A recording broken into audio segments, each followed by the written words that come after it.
بسم اللہ الرحمن الرحیم۔ جی پی فنڈ ملنے والے منافع کا حکم۔ سوال: میں نے مختلف فتاوی جات میں پڑھا ہے کہ گورنمنٹ اپنے ملازمین کو جی پی فنڈ دیتی ہے۔ یہ فنڈ اس کی تنخواہ سے کاٹے جاتے ہیں، مگر اس پر سالانہ کے حساب سے کچھ فیصد اضافہ ہوتا ہے۔ میں نے مختلف فتاوی جات میں پڑھا ہے کہ اس کو لینا جائز ہے، اور جواز کی صورت یہ بتاتے ہیں کہ یہ گورنمنٹ کی ملکیت ہوتی ہے، اس لیے جائز ہے۔ اس پر میں بھی متفق تھا، لیکن اب پشاور میں گورنمنٹ نے ایک فارم نکالا ہے کہ اگر کوئی اس فارم کو پر کرے گا تو اس کی جی پی فنڈ پر سود نہیں ملے گی، تو اب کیا حکم ہوگا؟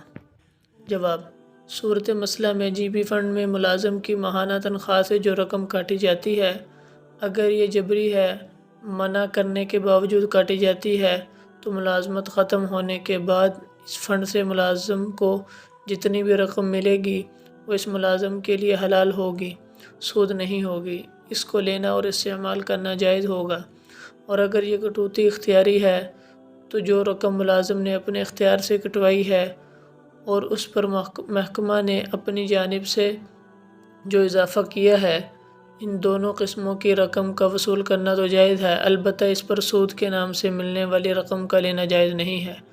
پشاور گورنمنٹ نے جو فارم نکالا ہے، جسے پر کرنے کی صورت میں ملازم کو اضافی رقم جو سودی ذرائع سے حاصل کی جاتی ہے نہیں ملے گی۔ اگر یہ فنڈ جبری ہے تو ملازم کے لیے اس فارم کو پر کر کے اس اضافی رقم کو بند کرا دینا ضروری نہیں، اور اگر کٹوتی اختیاری ہے تو مذکورہ فارم کو پر کر کے اس اضافی رقم کو بند کر دینا چاہیے۔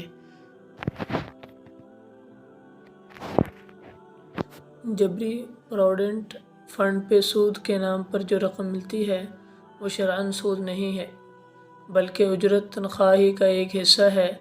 اس کا لینا اور اپنے استعمال میں لانا جائز ہے، البتہ پروویڈنٹ فنڈ میں رقم اپنے اختیار سے کٹوائی جائے تو اس میں تشبیہ بالربا بھی ہے اور ذریعہ سود بنا لینے کا خطرہ بھی ہے، اس لیے اس سے اجتناب کیا جائے۔